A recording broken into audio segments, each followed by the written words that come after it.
ત્યાં બદનામ ખાતું એટલે મહેસૂલ ખાતું, અને એવી જ રીતે બીજું બદનામ ખાતું એટલે પોલીસ ખાતું. અને આમાં તો શું કરવું ને શું ન કરવું. ઘણી વખત પહેલાના સમયમાં એવો સમય હતો, આજથી ને હું 20 વર્ષ 25 વર્ષ પહેલાની વાત કરું છું, કે કોઈ બહારનો માણસ કચેરીમાં આવીને પોતાના કામ માટે પૈસા આપે ને તો સામેનો કર્મચારી કે અધિકારી ધ્રુજી જતો હતો, અને એના મોઢામાંથી એ ઉદ્ગાર નીકળતા કે ભાઈ સાહેબ, મારે મારા બૈરી છોકરાઓને અભડાવવા નથી, મારા બૈરી છોકરાઓને મારે મુશ્કેલીમાં મૂકવા નથી, ભાઈ મારે નથી કરવું. ગભરાઈ જતા હતા. અને આજે 25 વર્ષ પછી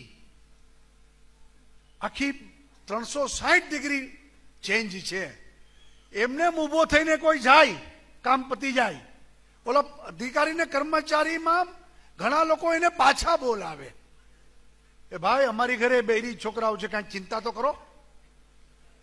એટલે આખી માનસિકતામાં લોકોએ ભ્રષ્ટાચારને સ્વીકારી લીધો છે, અને એના મૂળમાં ન સરકારે કોઈ હિંમતથી પ્રયત્ન કર્યા, ન કર્મચારીને અધિકારીઓએ આની ગંભીરતા લીધી. આખી વિશ્વસનીયતા તૂટી ગઈ.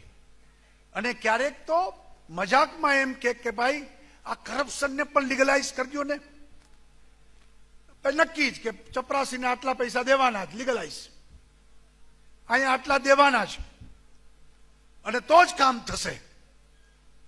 આ ભાવના પણ વ્યાપક પ્રમાણમાં ચાલવા